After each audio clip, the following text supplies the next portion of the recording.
Start recording, and we are recording. I believe we're recording with Mr. Ken Moffat. Part 2, Volume 2 of the Exodus series. Mr. Moffat is Professor Moffat is teaching us about the history of the Exodus. And we started last week. All the Sunday episodes last week were delayed because of the Super Bowl. But we are back at it. I'm not feeling too hot. But luckily for me, Ken's about to teach me about the Exodus. So Ken, how about you take it away? All right. Well, last week when we left off, we introduced the main players, Moses and his lineage through his adopted stepmother, who took him out of the river. That's where he got his name. Moses means to be drawn out. Hatshepsut, his adopted stepmother. And then the other main player that we're going to look at just real briefly as the story unfolds would be his adopted step brother, step nephew, Thutmose III. And then he has a son, Amenhotep II, which most Egyptologists and archaeologists now believe was the pharaoh of the Exodus. This is who Moses will be going up as the various plagues unfold. And he is a cousin. Scripture doesn't tell us, but it's possible that Amenhotep knew of Moses because at one point Moses was a very high official, the next in line to be Pharaoh, and Amenhotep may have heard about him from his father, Thutmose III. It was Thutmose III who was Pharaoh at the time that Moses fled to Midian after killing the Egyptian. So here, after 40 years, Moses comes back as an 80-year-old man. God selects him and tells him, you're going back to Pharaoh, and this is what you're going to do. And we sort of pick up the story in Exodus chapter 7. And the Exodus story unfolds through chapter 7 through chapter 12.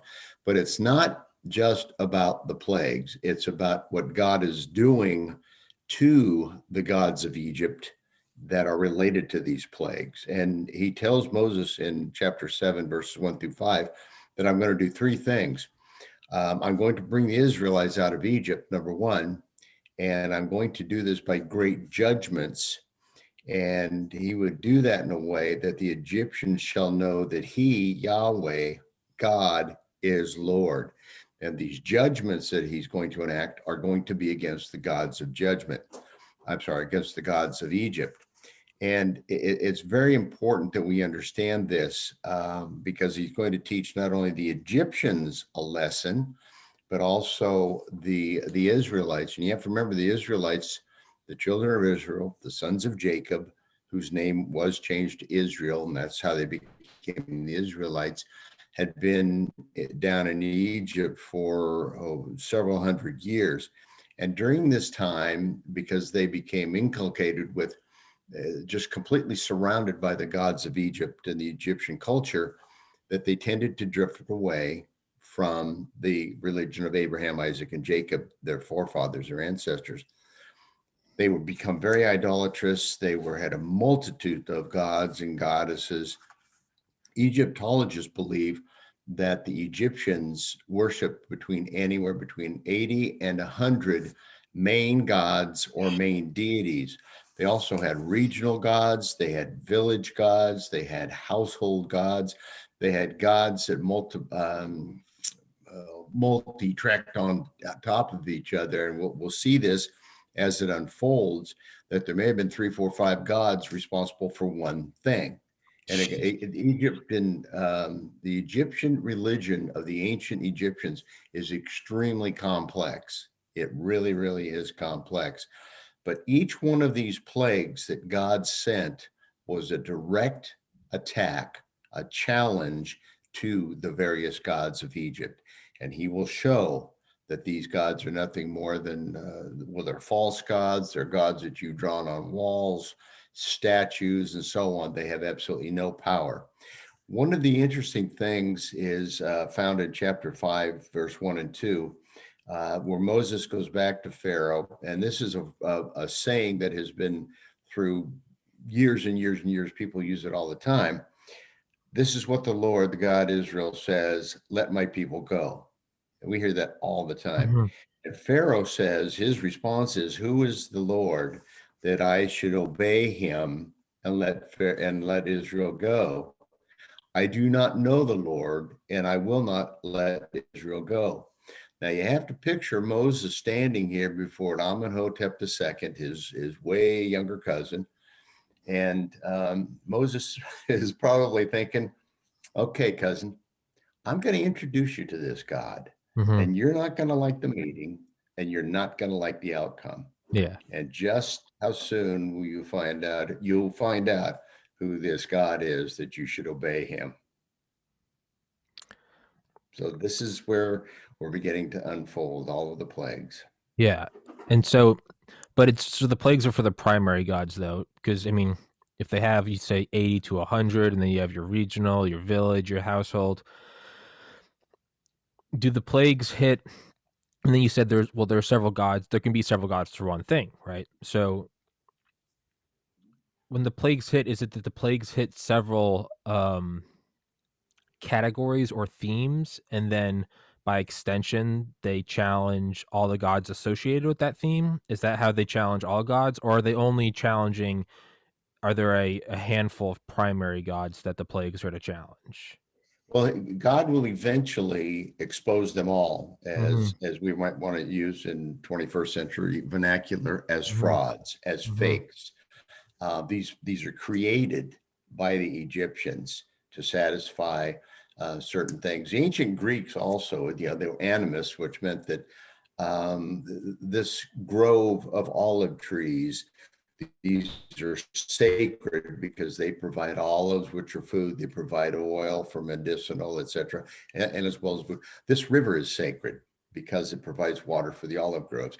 This is the way that the ancient world, in a lot of respects, looked at their various deities. They mhm, created them to fulfill a niche. mhm. And what God is going to do here is he is going to attack each one of the main gods, but once again, within that main god, there are sub gods related to the same. Okay, okay, The Nile River's got 4 or 5 that all control different aspects of it. okay. So it's like if you attack every senator, you're by default attacking every state and everything associated with each state. Okay, alright, so Yeah, okay, top yeah. down, okay, I got it. Okay, let's continue. And last week we talked about the Egyptian concept within a religion of Ma'at, and apostrophe A-T. Mhm, And what this is, Ma'at was an ancient Egyptian goddess of truth, justice, harmony, and balance. And she is depicted as an anthropomorphic, and that means that you have this non-human being, but they ascribe human characteristics to this statue, if you will. mhm. And she is shown as a winged woman, often in profile with an ostrich head, or sometimes they just show the ostrich feather, and sometimes they just show the feather to represent this god. And the feather was an integral part of the weighing of the heart and soul ceremony afterlife as part of the ancient Egyptian religion. And remember, we talked about Ma'at being the how to hold things together. That was Pharaoh's job. His primary job was to make sure that everything ran smoothly and that you didn't offend any of these 80 or 100 gods. And by the way, by the time they got done with the village gods, the regional gods, the household gods, Egyptologists believe that they came up with something like 1,500 different various gods.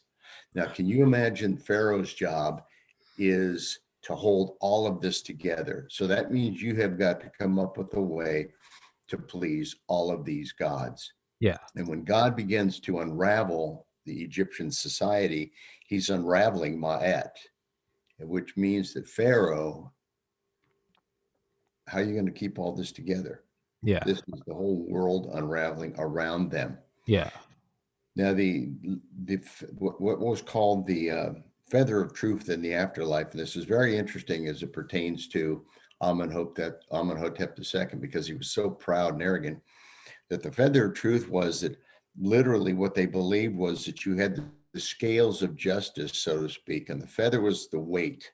And if your heart was wicked and evil, it would tip the balance. And if it did not weigh out, you would not spend the afterlife in paradise with the gods. Oh, You were condemned. So you had to be better than this feather. That's yeah. the feather of truth. That was Ma'at. Okay. All right. So the whole okay, yeah. So you expose the whole thing as a fraud. So you're exposing like the base. I don't know how to word it. It's like if you take down the very like reserve currency of a nation or something. Like you're going to the very foundation of something to expose it, and everything else will unravel. It's much easier to just go after, or it's much simpler, maybe not easier, to go after the whatever is at the core, and Right. everything else will follow. Okay. Yeah. Okay. And that's essentially what God does is by destroying this, he is deconstructing their entire society Okay. out of this concept of Ma'at, where everything had to be How do you held. how do you spell it again? Sorry, I'm looking it up. It's MA apostrophe AT. MA apostrophe AT. Okay, I was just making a note of it. All right. Sorry. Continue. No, that's fine. But that's the whole thing here. God is going to deconstruct their entire society, plague by plague by plague. Because remember, as we said at the outset, many of the gods, they overlap. So you may have 80 to 100 primary deities, but there may be 3 or 4 of these pertaining to the Nile. And then you've got the goddess Osiris and so on, who is in charge of agriculture. But within that, who is in charge, the other gods that are in charge of the sun. It gets complicated. It Yeah. really does. Yeah, it's the same bureaucracy, right? It's just red tape. Pretty much, pretty much. But one of the interesting things about this is when we look at God's attack on these various gods, the Hebrew God Yahweh, his attack on these various gods, Egypt was an agrarian society. I mean, it was they were not herders and so on and so forth. They did have cattle and things, and we're going to touch on that in a little while. But primarily, they were an agrarian society. They grew wheat, they grew barley, they grew spelt, which is a very, very little tiny grain that's used to make broth or soups, kind of thicken it up, kind of like Okay. cornmeal. Okay. And the Egyptians, as an agrarian society, they would have seen locusts, they would have seen the biting insects and so on because of all the Nile and the marshes and so on that surrounded it. But what made these plagues unique is that the divine God intensified the plagues, and through them, he did these plagues at his choosing, at his time, whenever he wanted it to be done. And it's interesting how it unfolds in scripture that, and we'll get into this in a little bit, that it's just an attack, an attack, an attack, an attack, an attack. And it doesn't take place over a couple of days. This is a prolonged time. Yeah, I think they believed it was probably anywhere from 7 to 8 months because, as scripture tells us, that the wheat ripens now, and then that was destroyed. The locust, the hail, and so on and Mm-hmm. so forth. Then the barley, well, that's all destroyed. The Mm-hmm. flax, all of these different things are destroyed once they come into full bloom, Mm-hmm. which really devastates the economy of the Egyptians. And it's also interesting that after the third plague, that God excludes the land of Goshen, which was where the Israelites lived. And they came through exactly as Moses tells Pharaoh, this is what's going to happen. And that's what exactly is what goes on to happen. Okay. Plague by plague by plague. It's not a surprise. Pharaoh knows it's coming, but he's just too arrogant to do anything about it. Mm-hmm. Yeah, that's a little more of a it's a little more of a power move, right? To it's not even that you need a sneak attack. You just say, right? That'd be like how would you truly like demoralize a country? You wouldn't do a sneaky invasion. You would say, "Hey, 6 months from today, we're going to invade your country," and your leader knows about it. And that's essentially, Yeah, yep. and watch And your keep in leader not mind, be able to protect you. that's exactly correct. Mm-hmm. And keep in mind, Pharaoh was viewed as a god. the Exactly. So, incarnation of Ra. yeah, again, yeah, You can't a very important demoralization technique. It would be if we wanted to get the North Korean people to believe that Kim Jong Un was not a deity. What would we do? We would say, "Hey, we're going to invade you 10 months from tomorrow. He knows it's coming. Your God will protect you, or he won't." And then we just steamroll him in 10 months. yeah. That's how you destroy an image. And it's an important concept in the ancient world because of the position of all these various deities that they played. They believed that the strength of the nation was embodied in their God, and that their gods could protect them from whoever. They would take their gods into battle and so on and so forth. And the Israelites did the same thing with Yahweh once they get into the land of Canaan. We see that in Jericho, what God tells them to do with the Ark of the Covenant and so on. But here, what we're going to see is that God is deconstructing and he's destroying all these gods. They're like, wait a minute. And we're going to see that some of his court officials and even his magicians, they tell Pharaoh that there's nothing we can do about this. This guy is much more powerful than our gods. Yeah. Okay. All right. So yeah. All right. Setting the stage for total demoralization campaign. So the very first plague, as recorded in Scripture, is found in chapter 7, verse 19 through 20. It's the Exodus of Exodus, where God turns the Nile River into blood. Mm-hmm. And you got to remember that Egypt is a desert community, and its economy, its livelihood depend on the Nile. Its crops were irrigated by the Nile. Its fields depended on the fertile soil that were washed in by the river. The Nile was also the primary highway that they would transport goods back and from Upper Egypt to Lower Egypt. Now, real quickly, let's remember that Upper Egypt would be in the south because that's where the rainfall from the mountains would come down and it would flow. It's completely reversed to our Uh-huh. thinking, but Yeah. Lower Egypt is in the Delta region that flows into the Mediterranean Sea.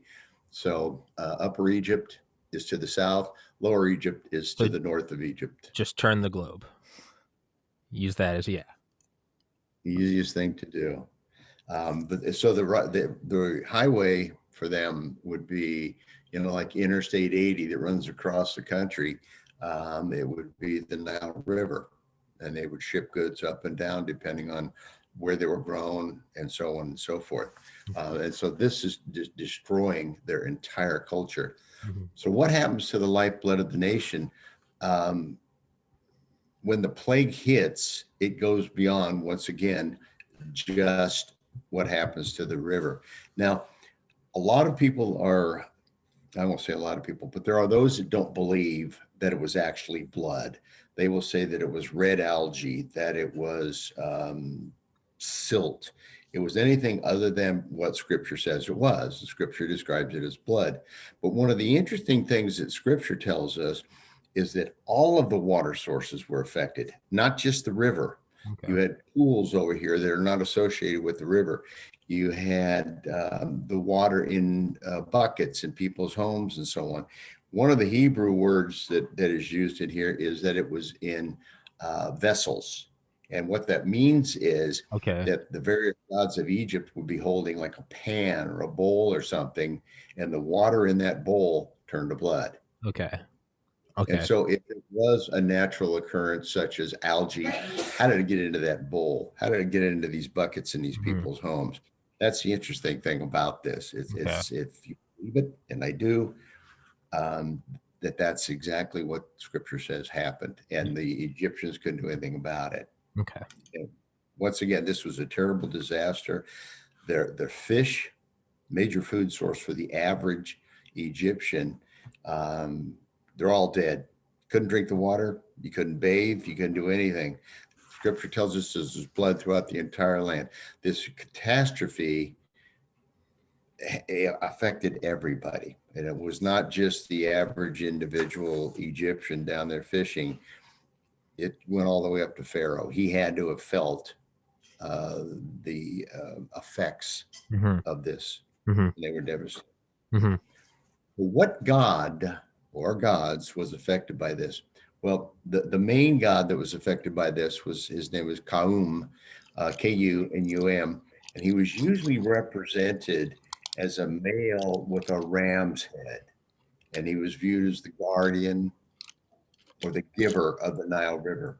Another god that was affected by this was Hapi, Hapi, and Hapi was credited with the flood that brought the thousands of tons of silt, or the fresh new dirt that would Mhm. be as the New river soil. floods. Yeah. You regenerate the farming areas of it. And Hapi was also worshipped as a god of the fishes, god of the marshes, god of the birds, lord of the birds and the marshes, lord of the river, bringing vegetation.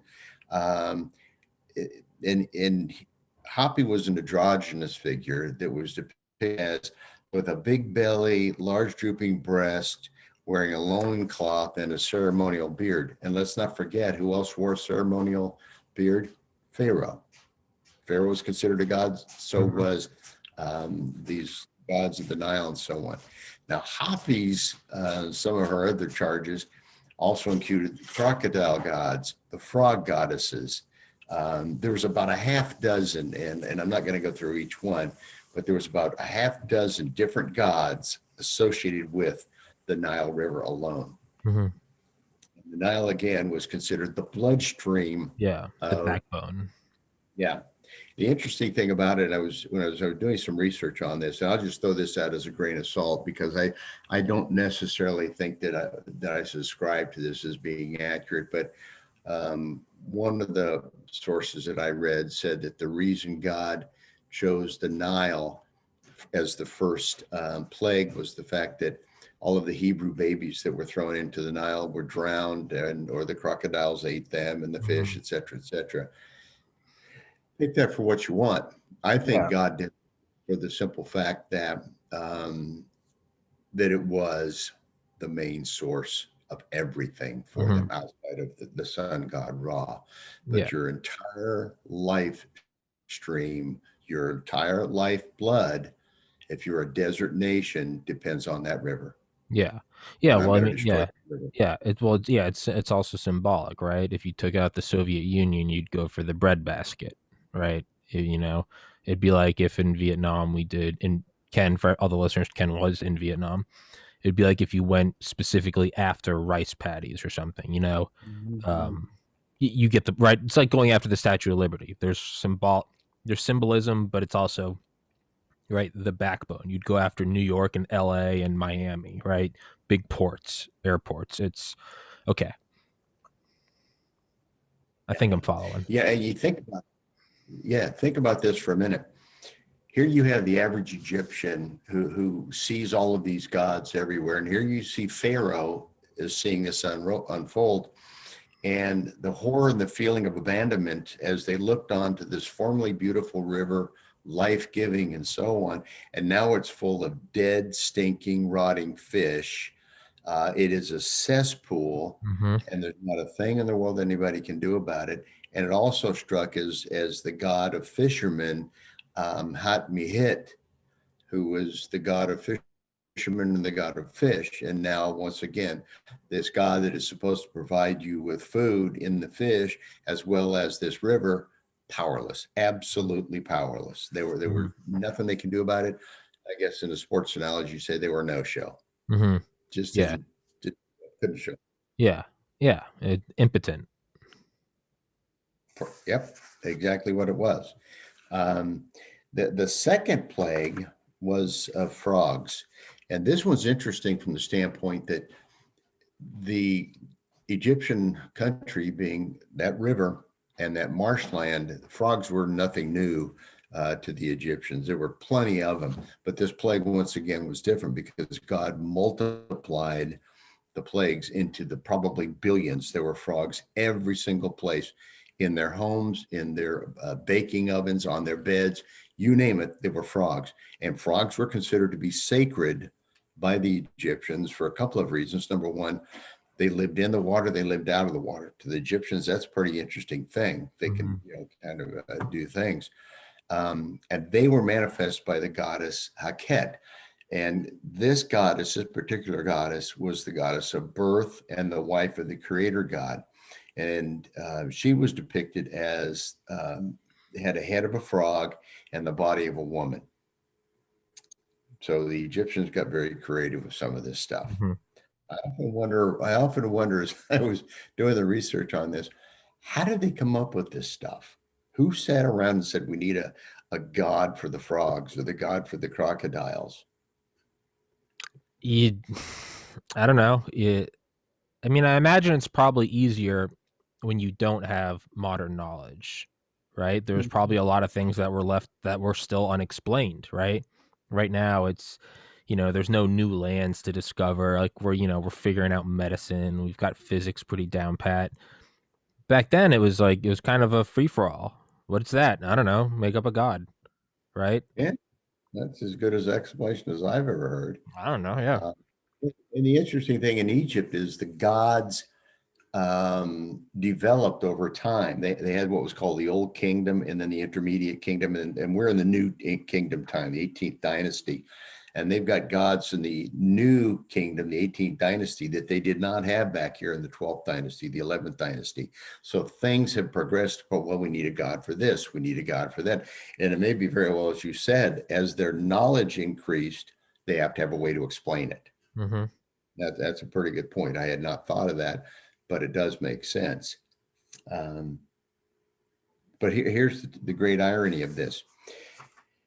Heket was supposed to be the goddess who controls birth, but in this plague, literally millions and millions of frogs were overflowing in the land, and the frog birth rate was completely out of control. They were everywhere. And then the frogs, once they got out of the water, they couldn't go back in the water because it's blood. What do? They die. So now the Egyptians have to go around and literally, if they had little, what is those things called? The little bobcats, they could go around and scoop up millions of frogs at a time. But they had to go around physically pick up all of these sacred dead gods, Yeah. frogs, which Yeah. had kind of worked in their psyche. Aren't these guys Yeah. gods? What are they doing dead? Yeah. It's a psyop. Psychological warfare. Absolutely what it is, right? It's a psyop. Yeah. Yeah. It's like what would you But another interesting. sorry, go on.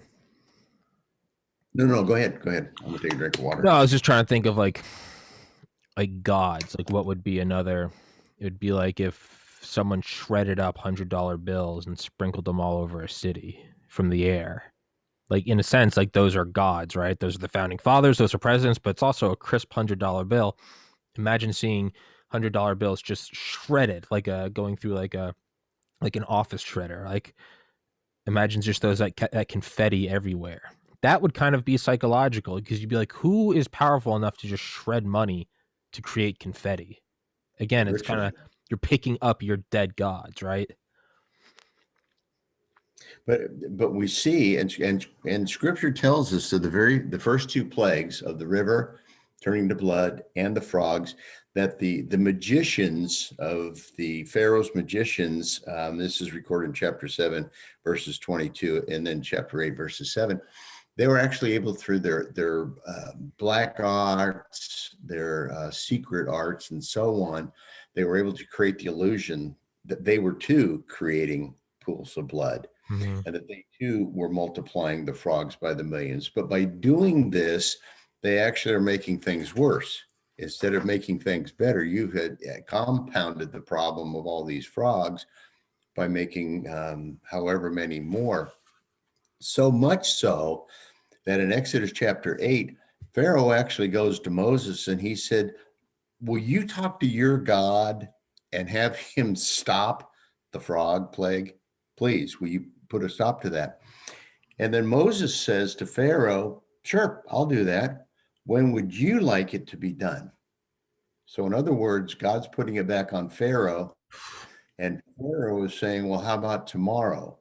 But in doing so, God is saying, I still control this and I will end it tomorrow. Because if Pharaoh had the power, he would have ended it right then and there. Mm-hmm. But he's like, okay, Moses, I want this stopped tomorrow. So God is showing that he is, he is in charge of time. He's in charge of every aspect of this. And Pharaoh, once again, this is only the second plague, but you're powerless. But the other thing too is if the magicians had the power, why didn't they stop it? well, again, it's because you're exposing them for fraudulence, right? A lot of analogies between this and uh, Japan at the end of World War II. We're gonna firebomb your cities. You want us to stop? Just surrender. Okay, here's a nuke on Hiroshima. Just surrender. Here's a nuke on Nagasaki. It can stop if you surrender. You surrender, Right. stops immediately. Everything stops immediately. You are showing them godhood, right? You're showing them power. It's, I mean, relative. I mean, but I No, I mean, even understand. to Japan, I mean, imagine it, nuclear weapons weren't a thing. I mean, that's how Congress found out about it, is because it was on Hiroshima.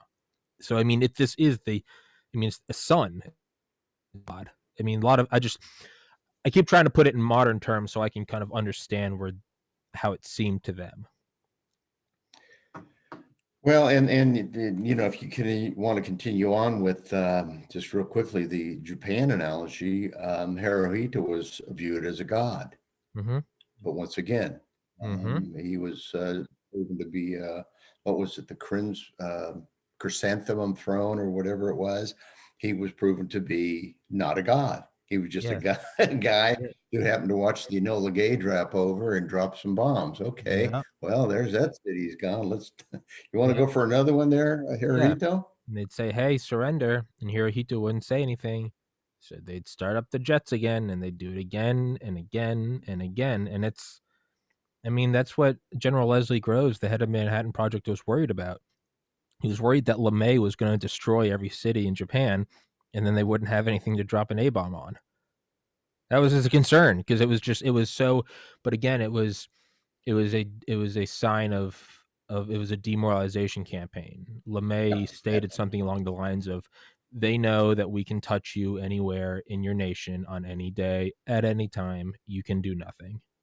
All your emperor has to Well, do." unfortunately, they didn't know, Yeah. yeah. Fortunately, they didn't know we only had two bombs, but that's neither here Very nor there. For fortunately. the Hey, but second that's one, they neither here woke nor up. there. Hey, man, you got to keep a poker face, right? Power comes That's from the right. perception of power, right? So, hey, That's right. it all worked out. So the third plague that God visits upon the gods and Egypt would be found in Exodus chapter 8, verses 16 and 17. It's either lice or gnats. And here again, the Hebrew word is not clear because it can mean either of these type of little vermin type things. And the Hebrew did not break it down into a specific type of insect, but it was a gnat or a lice, something that is just horrible. And once again, the magicians tried to duplicate this one, but on the third time, they couldn't do it. There was no Mhm. way that they could pull the wool over Pharaoh's eyes, if you will. Now, for those of us that live on the Mississippi River out here in Illinois, every spring, depending on how wet it is, we have this infestation of gnats. And I cannot tell you how horrible it is. It is so bad that at times when I go out into the field or my shooting range or to deal with the horses or whatever, or to just sit outside, that I have to wear like a mosquito net over my head. They are that, it's Jeez. just horrible. And can you imagine the billions of gnats, and there's not a thing you can do. You can't get away from them. There's no off, there's no raid, there's no mosquito nets. You are just constantly one of these numbers. Yeah. And their magicians, for some reason, tried to duplicate it. They couldn't. But here again, the gods that controlled those could not stop it. Hmm. Again, yeah, demoralization, right? Yeah, and it was so bad that they finally, some of the magicians went to Pharaoh, and this is found in chapter 18 or chapter 8, verse 19, and they said, "This is the finger of God. This is Moses' Hebrew God doing this, and there's nothing we can do about it." But once again, and I think it's interesting and telling that the Bible describes Pharaoh as just being hard hearted. His heart gets harder and harder and harder. Now, a lot of people will say, well, if you read through Exodus chapter 7 through 12, that it says that God hardened his heart. Well, but you have to understand what we're saying here is that Amenhotep II, he was already an arrogant, proud individual. So God is not doing something to him that he did not already do to himself. I'm Mm-hmm. prouder, I'm more arrogant, I'm stronger than the God of the Hebrews, and I'm not going to let him go. Mm-hmm. The backstory to this, and I think it's very interesting, is that one of the reasons he didn't want to let them go is it was free labor. Well, Here yeah. you have perhaps 1 million people, and estimates say, well, there were 600,000 that left, but that was only men and boys. But then you've got the women, you've got the elderly, the infirmed, and all of that. And I've seen estimates up to 2 million people. I'll say 1 million people. That's still Mm-hmm. 1 million people of free labor. Who's going to build my monuments? Who's going to build this? Who's going to build my cities? Who's going to do this? Who's going to do that? They're all gone. Mm-hmm. That's the backstory is why he did not want to lose that free labor. Mm-hmm. Plus, I'm not about to knuckle down to this God that I can't even see. Yeah. I'm not. Yeah. I'm not gonna take a knee. And he didn't for a while yet. But the God that was specifically directed here is the God of Geb, Geb, and he was the God of the earth. And they gave offerings to Geb to bring forth the fruits and vegetables and so on. But all they got was for it was lice, or gnats, misery, and so on. And this infestation can also be a slap at the Egyptian gods in general, as they were not able to withstand it. So what do? They go invoke the Egyptian god of medicinal healing. His name is Imhotep, and he wasn't able to stop it. Hear this infestation? Okay, Geb, you can't do anything about it. Imhotep, the god of medicinal healing, he can't stop it. So even Pharaoh, once again, who was considered a god, could do nothing about it, and he was inflicted by this. But what does this show about Pharaoh? It shows his arrogance and the hubris that he's unwilling to yield to a God in order to save his nation and his people. And you have to just step back and think, okay, if I see my nations being destroyed and all I have to do is let these slaves go, is it worth it? But it was worth it more for him to hold on and see his nation being destroyed than it was to let these Hebrews go. Yeah. That's how invested they were in this. Well, yeah. I mean, if they see you as a god, I mean, again, you go back and it's very similar to Japan. It's you gotta, to them at least, they've got a good thing going, so they're gonna hold on. Oh, sure. Free labor. Yeah. Free labor, all they have to do. But the other aspect that was touched on this was the Egyptian priests, because now they have this infestation. And we're going to see this a little bit later with some of the other diseases that they got, like the boils and so on. The priest had to be absolutely pure, absolutely clean before they could enter the temple. And Uh, you see these pictures of the hieroglyphs of the priests that are completely bald and everything. They had to completely shave their bodies totally before they could go into the temple to be presented before gods that would make them pure enough. That's why the priests did not eat fish. Fish were considered unclean. hmm. So when you go back and you think the priests are like, well, so what the fisher did? I don't care about that. I don't eat them anyway. Let them eat cake. Yeah. That's their Yeah. problem, mine. Yeah. So it's really, really interesting okay, I can't go into the temple to pray to my false gods to stop these because I'm infected by these vermin. So it's the catch-22 thing here. Oh, if Mm-hmm. you're that powerful, why can't you go do it? Mm-hmm. And this is what God is showing. He is, once again, he is unraveling them. We talked about Ma'at as being the arbiter of control of all things working in harmony. Well, the counter to that, the counter god, they actually had a counter god.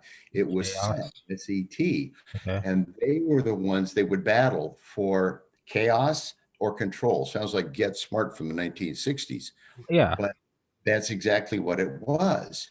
And here you see that God is deconstructing the Egyptian society. So the god of Set is besting Ma'at, who was the god that was investing in Pharaoh. Your job to keep all this stuff straight. Mm-hmm. Okay. So we see all these gods being, and once again, the irony is that the priests can't go into the temples and so on and so forth because they're just covered with vermin and stuff Mm-hmm. like that. You just Yeah. have to sit back and kind of chuckle about this. Again, yeah. Again, it's the emperor has no clothes. It's total pull their pants down and throw tomatoes at them like you're demoralizing them, right? It's exactly correct. Exactly correct. And if that's not enough, the next plague, the fourth plague, is swarms of insects. And once again, that Hebrew word, we haven't found that it's specific enough to say what kind of swarming insects. But most scholars believe that it was flies or mosquitoes or perhaps a flying beetle. Now, the Egyptian worshipped the scarab beetle, and it was a flying beetle. And actually, they had for each one of the pharaohs, they find them in their tombs on the wall paintings. They had like a little amulet with a beetle on it, and it would have their throne name on it. It was like their little calling card type thing. And they have found Mhm. this throughout Egypt.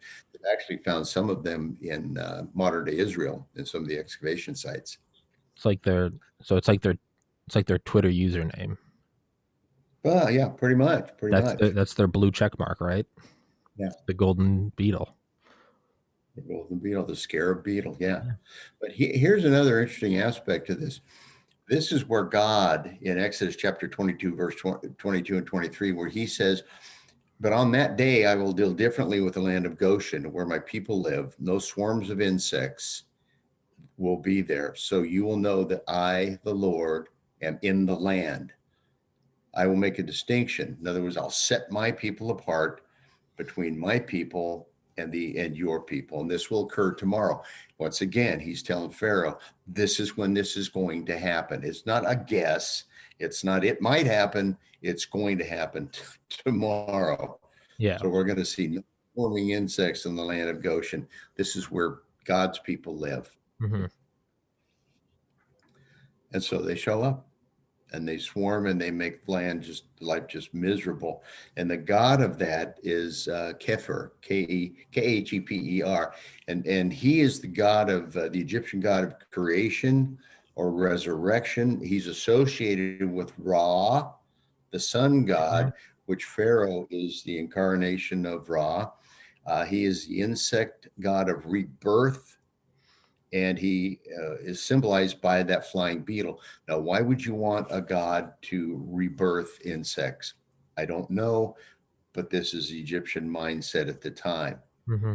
But this, once again, is showing that the Egyptian gods are incapable of controlling the insect population. Um, and some of these are highly destructive, like the beetles. They'll actually gnaw through wood and things along these lines. But the supreme God, Amun, who is the God of the wind, should have been able to blow these things away, but he can't. So the true God, Yahweh, shows that all of these gods, once again, are powerless to stop all of these plagues that I'm throwing at your gods. Hmm. And as you have pointed out, this has got to be so demoralizing um, for the average Egyptian person who's got no say in the operation of his Yeah. government. Yeah. He's just sitting there taking it. I mean, if this point, if you'd held a vote, it would have probably been okay, Pharaoh, let him go. Hmm. I don't get monuments out of this. I'm not getting a tomb out of this. I'm not getting all these funerary palaces that you guys are getting. All I'm getting is a hole in the ground when I die, and Hmm. that's it. And Hmm. I'm tired of being bitten to death by all of these beetles and things because you won't let these people go who do me no good at all. Yeah. I don't have slaves. I don't get slave labor. Yeah. That, that's right. There's no reparations on my part, Yeah. but Yeah. Yeah. It's again the Japanese bomb out the cities, destroy their food lines, their water lines, make it such hell. yeah, And the emperor, who doesn't feel any of it, they purposely didn't bomb the palace, the emperor's palace. because they wanted him to be disconnected from the people, and they wanted the people to start resenting the emperor. How come he's not getting hit with any fire bombs? All he has to do is, surrender, and he won't do it. We're out here, you know, they're firebombing our families to death. We're burning alive in the streets in Tokyo. Emperor's up there just right. I think he had a Rolls Royce. He would drive around the city with his armed guard, and people would just stare at him because they're like, "Who the hell is this guy? Why is he not just surrendering?" And Totally then, disconnected. yep, and then the emperor would go away, and at night you'd be able to start seeing like glinting. They used to say that they said the fires from Tokyo were so strong they would actually glint off the bottom of the silver-bellied B-29s. So you could see at night, Emperor's going back to his palace, and on the horizon, there's 1,000 glinting things. As Richard Rhodes said, there's like 1,000 throwing stars that we would throw from the islands in the South Pacific, and they would watch him come over at night, and then they would just kill everyone. That's an interesting analogy because it plays into Japanese culture. Yeah, 1,000 throwing stars. the shurikens. Yes, Mm-hmm. absolutely. And it plays into a couple of the next plagues that involve throwing dust, which becomes boils and so on. So, how much time you got? We have 7 more minutes for everybody listening. Well, yes, privacy. I won't say what. I have to be out of here in the next 7 minutes. So for everybody listening, we'll do 7 more minutes and then we'll continue volume 3 next Sunday. But until then, just keep going. The next plague was the fifth plague, and that's disease on the livestock, and that's found in Exodus chapter 9, beginning verse 1. And this plague was directed against domestic animals. And here again, the Lord said, I will make a distinction between the animals of the Egyptians and the animals of the Israelites. Mm-hmm. No Israelite animal would be harmed as a result of this. But the twist on this is Pharaoh's kind of now maybe getting a glimpse of this guy's real. Yahweh is real. My guys cannot stand up to him. We have thrown everything we have at him, and he just keeps on coming, and matters get worse and worse and worse. My Mm-hmm. gods cannot stop it. As a matter of fact, my gods are being destroyed by this guy. And we see that in chapter 7, verse 9, chapter 9, verse 7, that Pharaoh actually sends people into Goshen to investigate, did any of their cattle die? So Mm-hmm. he is now starting to believe that maybe this is in fact true. Maybe this is real. Yeah. Getting the picture, but his arrogance once again prevents him from stopping the onslaught. The bombing will continue, if you will. The plagues will continue as long as you want it to, Pharaoh. You can stop at any time, but he Mm-hmm. refuses. He refuses to do it. The interesting thing from a historical aspect, it plays right into what Egyptologists and archaeologists have found and have written about Amenhotep II, that his arrogance was rivaled by none. Mm-hmm. Uh, the hubris of Hitler Sure. or some past presidents, but the point being is that I'm not giving up. Sure. I'm not giving up. Mm-hmm. So, and the plagues are again creating an economic disaster.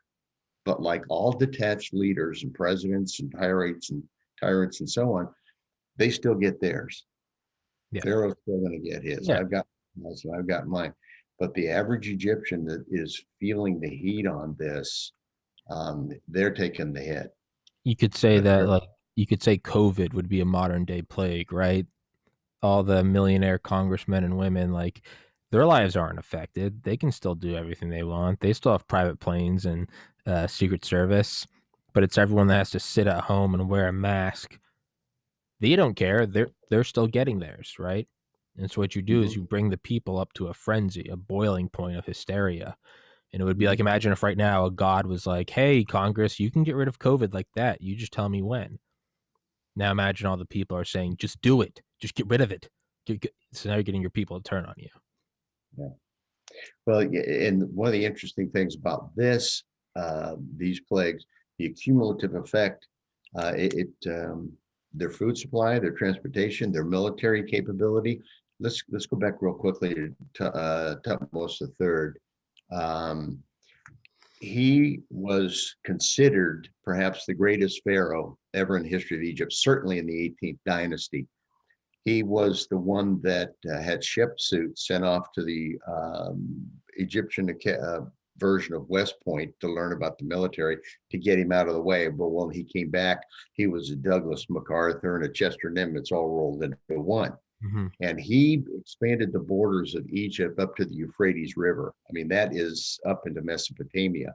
And he was a very, very powerful. When he left, when he died, and Amenhotep II took over as pharaoh, his son took over as pharaoh, Egypt was considered the most powerful nation in the world. Okay.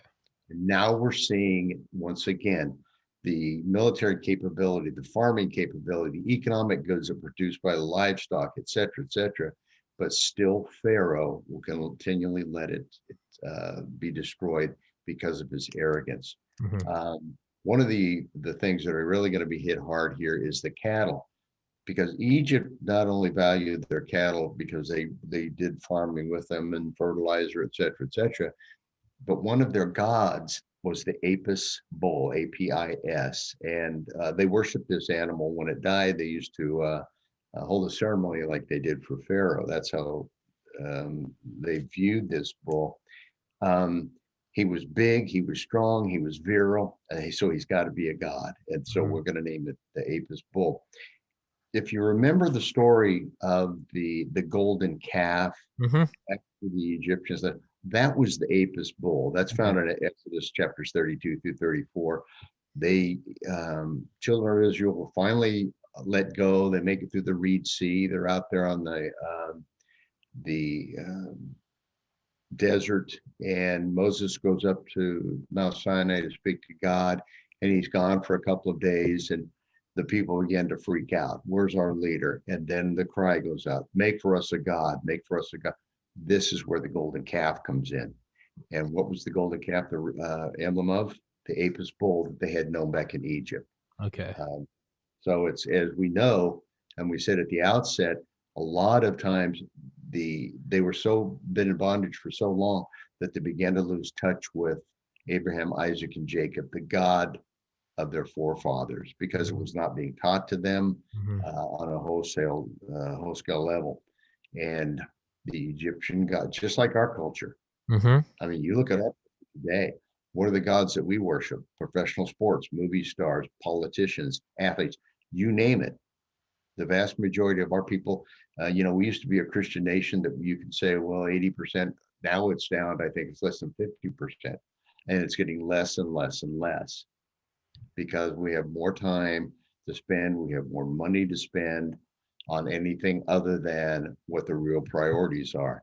Mm-hmm. And God is showing our nation, whether we like it or not, Yeah. that He is God. And Yeah. we're turning away. Our politicians, we don't need to worship this God. We've got a God of President Biden or Speaker Pelosi. We've got all these different gods. You people just sit back, shut up, and watch us act. Yeah. And God is saying, okay, if that's what you want, Yeah. that's what you get. Yeah. Yeah. On that note, I gotta, as I told you beforehand, I gotta go real quick. So Mr. Ken Moffitt will be back next Sunday for part 3.